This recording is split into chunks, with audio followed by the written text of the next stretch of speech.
Good morning, જય Swaminarayan. Welcome to my new vlog. આ દિવસની શરૂઆત થઈ હતી ભગવાન અને માતાજીના દર્શનથી. દર્શન કરીને થોડીક જ વારમાં મેં નાસ્તો પણ કર્યો હતો. નાસ્તામાં મેં ખાખરા, 2 મસાલા પૂરી અને ચા પીધી. અને નાસ્તો પત્યો એટલે તરત જ મેં સ્કિન કેર કર્યું, મોઇશ્ચરાઇઝર, સિરમ અને સનસ્ક્રીન. અને પછી થોડીક જ વાર થઈ એટલે જોયું તો રસોઈનો ટાઈમ થઈ ગયો હતો. એટલે મેં ફટાફટ મગ બાફ્યા અને ભાત કર્યા ઓવનમાં ચાલુ. અને એ થતું જ હતું ત્યાં મને ભાભીને થયું કે લાવને આજ ભગવાનના વાઘા બદલી લઈએ. એટલે મેં ફટાફટ ભગવાનને સ્નાન કરાવ્યું અને એમને વાઘા બદલ્યા. અને અમે બે કરવા લાગ્યા ભગવાનના શણગાર કમ્પ્લીટ થયા. અને થોડીક જ વારમાં મેં મગ પણ બનાવી નાખ્યા. અને રસોઈ થઈ એટલે થોડીક જ વારમાં મેં અને ભાભીએ રોટલી પણ ચાલુ કરી દીધી. અને રોટલી પતી ત્યાં તો અમે જમવા પણ બેસી ગયા હતા. મગ, ભાત, રોટલી અને કાકડી. અને તમે જોઈ શકો છો મેં પ્રોપર થાળી જ બનાવી હતી જમવા માટે.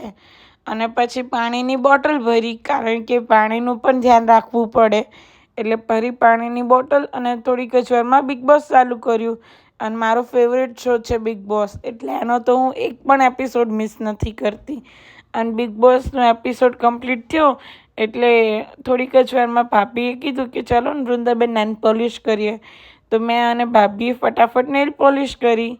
અને નેલ પોલિશનું પત્યું જ હતું ત્યાં યાદ આવ્યું કે આજે દક્ષે પાલક પનીરની શાકનું કીધું છે.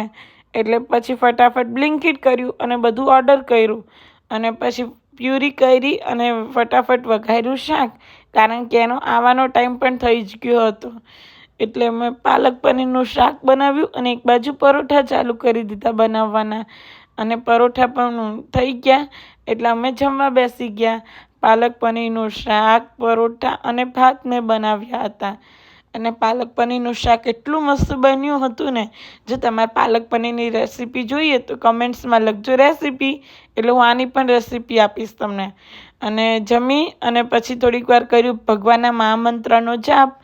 અને પત્યું એટલે તરત જ મેં ટીવી ચાલુ કર્યું અને સાસ ભી કભી બહુથી સિરિયલ જોઈ.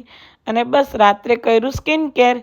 જો તમને મારા વ્લોગ જોવા ગમતા હોય તો like, share and subscribe my channel. By.